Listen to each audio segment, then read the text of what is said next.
As we're learning how to solve different types of math problems, sometimes it's easier to work with decimals instead of fractions. So in this lesson, we're going to learn some strategies for converting fractions into decimals. Here's our first example. Write 3/5 as a decimal. So our fraction is 3/5, and we want to convert it into a decimal. Well, if you remember, fractions represent division. So we can treat any fraction as a division problem, which is really just the numerator divided by the denominator. So we can treat this as 3 divided by 5. Or as long division, we would set it up like this. Once we solve this long division problem, the answer that we get as our quotient will be written as a decimal.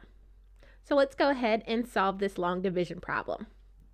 Well, 5 goes into 3 0 times. 5 times 0 is 0. Subtract that, and we have a remainder of 3. Well, that doesn't help us much. We really don't want a remainder with these types of problems. We want our answer to be set up as a decimal, which means we have no remainder. So we're going to add a decimal point followed by a 0 at the end of our number after that 3. Now we can bring that down and continue this division problem.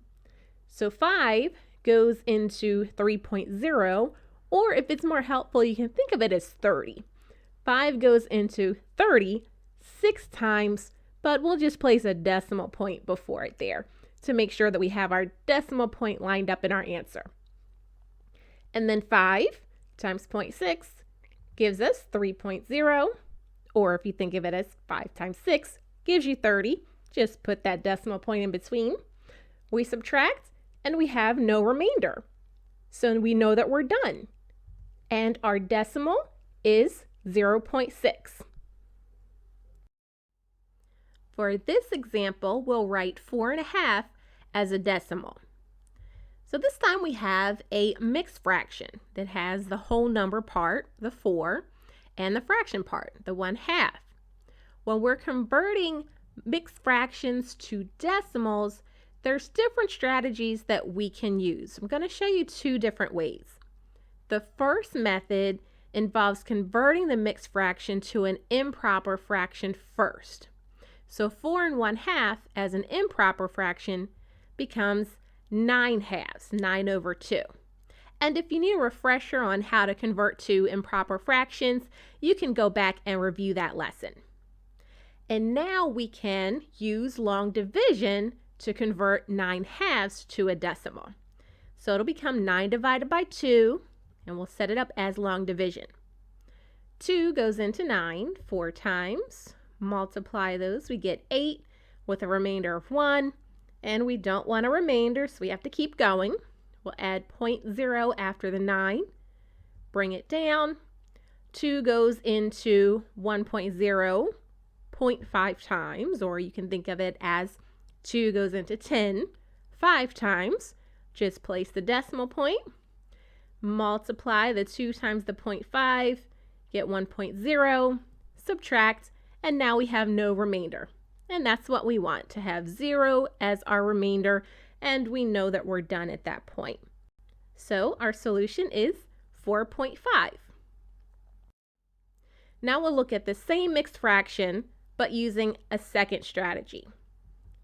So our second method involves treating the mixed number as an addition problem. So 4 1/2 can be thought of as 4 plus 1/2. So now we can focus just on the 1/2 and convert that part to the decimal. And then we'll join it back with the whole number with the 4 at the end. So let's focus on the 1/2, which we can treat as 1 divided by 2 and set it up for long division. 2 goes into 1 0 times. Multiply, subtract. We have a remainder of 1. We don't want a remainder, so add 0.0 after the 1. Bring it down and we can continue. 2 goes into 1.0, 0.5 times, multiply, subtract. Now we have no remainder. So 1/2 as a decimal is 0.5. Now we're going to add that to our whole number of 4. So 4 plus the 0.5 equals 4.5. And that's the same answer that we got with our first method when we converted 4.5 to an improper fraction. So either way, you should always end up with the same decimal as your answer.